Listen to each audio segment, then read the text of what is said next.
Sometimes being greedy is a good thing. When it comes to bets on the river, overbetting is one of the most important tools in No Limit Hold'em. By betting very big, you can put maximum pressure on your opponents, but you can also simply win more. And today we're looking at a line where overbetting on the river can be extremely profitable, if you do it right.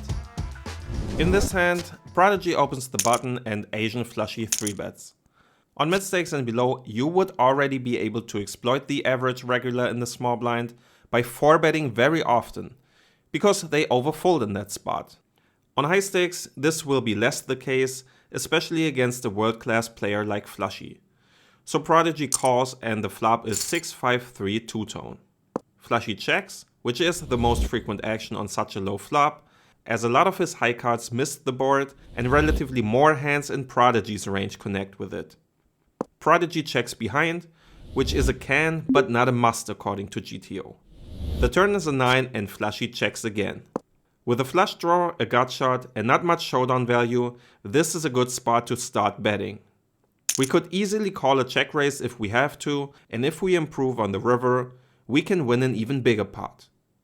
Flushy calls and the river does in fact improve us to a flush. Flushy checks again, and we have the option to bet any size we want.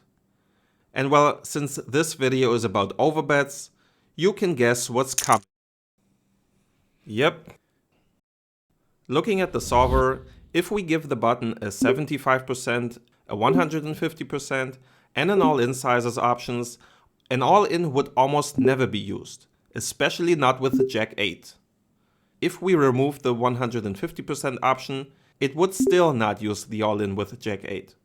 Only if we make the solver choose between checking and shoving, Jack 8 would become a shove. So with all these apparently better options, why is shoving still a good option here? Well, for one, because we're not playing against a solver. Asian Flushy is undebatably one of the best players in the world, but he is also human. So he won't play 100% perfect GTO ranges on every street. And so won't Prodigy. But if he thinks Flushy might call just a little too wide against the shove, maybe because Flushy himself thinks Prodigy could be overbluffing here, then jamming for value becomes massively profitable. And we can prove that by running a quick node log. So here we are in the node where the small blind faces a jam, and we can see they would call 25.7% in GTO. And first we will go ahead and go to the nodes where they face a different bet size and just node log this so that these reactions are still the GTO reactions, and then we will go ahead and adjust the reaction against the jam.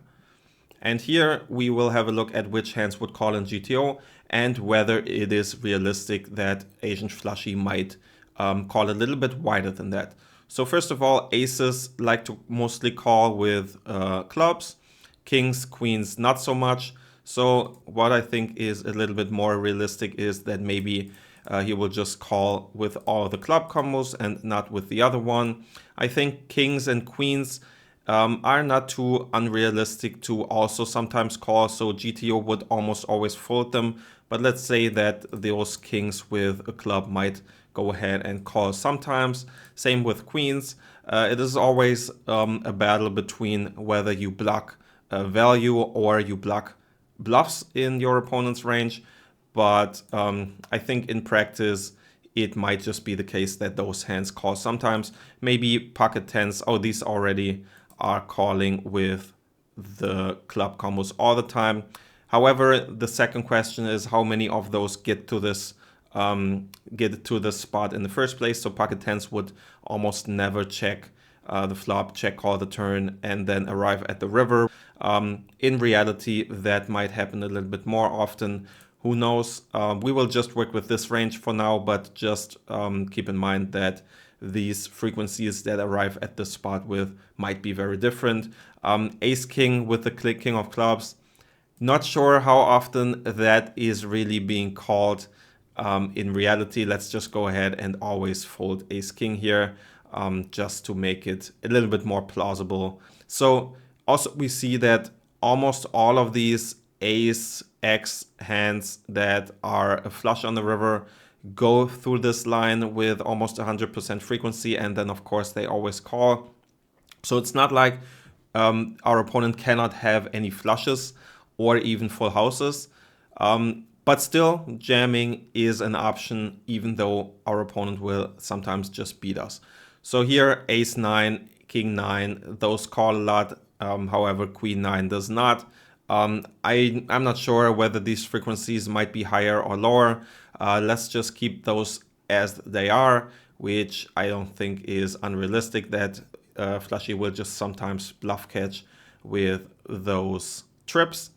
For pocket eights with a club, we see that those sometimes call as well, blocking straights possibly if Prodigy decides to jam a straight even, which is of course quite thin, but who knows. Pocket sevens, I think that is a little bit more unrealistic that those hands without a club would call here, maybe with a club, and maybe we can even up those to 25% here. Just assuming that he might bluff catch a little bit more often. If pocket eights call this often, then pocket sevens might do as well. 6-7, I don't think that's unrealistic to happen, because you block again a straight, which may or may not happen here as a jam, but blocking the 6 blocks, I think, a very decent amount of value hands in pocket sixes, which is a full house and has a very high incentive to value jam in Prodigy's shoes. Same for 6-5, which blocks even more sets, pocket 5s and pocket 6s. So I don't think this is unrealistic to be called in practice. Might even be higher, might be lower, of course, who knows. Same for 4-5, blocking some pocket 5s, but not too much else. So I wouldn't go to 0 frequency, of course, with this one. But I also don't think there's too much incentive to go higher in practice. Pocket 5s is of course a full house here. Everything else sometimes calls. Those 3x hands, ace 4, ace 5, sometimes bluff catches here. I don't think there's too much we want to do to change this, other than those combos we did change here for those overpairs with a club. And then we can go ahead and note lock all of these hands, see where it ends up. So this ends up being just a little bit higher, just 0.1 percentage point more of calling frequency, and we will have a go and see what that makes Prodigy want to do with this hand. So if we look at Jack 8 of clubs here, we can see that still the all-in size is not the highest EV one, and we can also go ahead and look at the frequencies. So here it would just never go ahead and jam, even though the calling frequency is just slightly higher, but 0.0 percentage points is almost nothing. So no big surprise that it doesn't change much here. Let's go ahead and modify it a little bit more. So let's just assume that those kings and queens combos with a club would call 50% of the time instead of 25%, and then go ahead and see if that changes things drastically.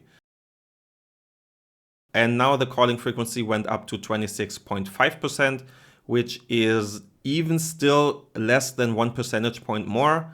But let's see if that has any effects on our jamming range. So we can already see that we now want to jam 20% of the time here, which is a lot more than before.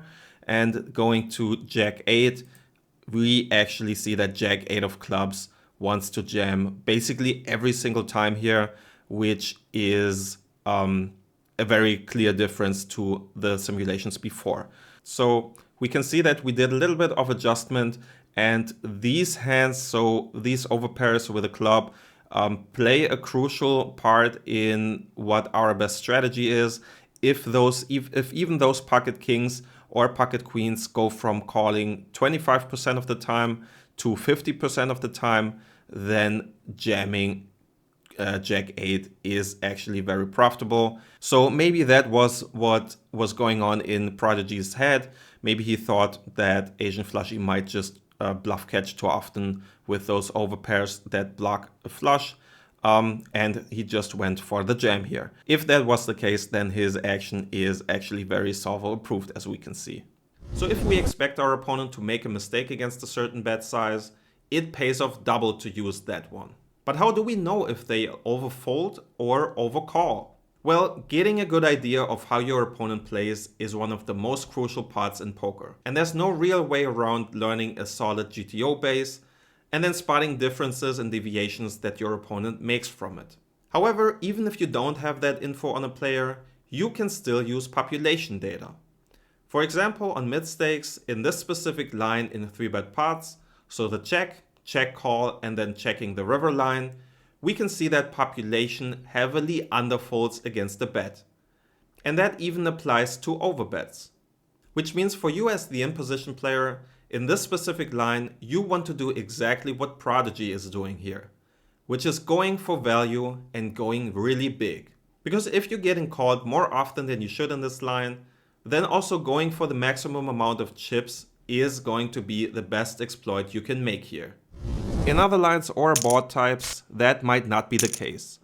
For example, on Queen and Jack high boards, population check calls close to a GTO frequency on the river in the same line. So you want to play closer to GTO as well and incorporate some bluffs.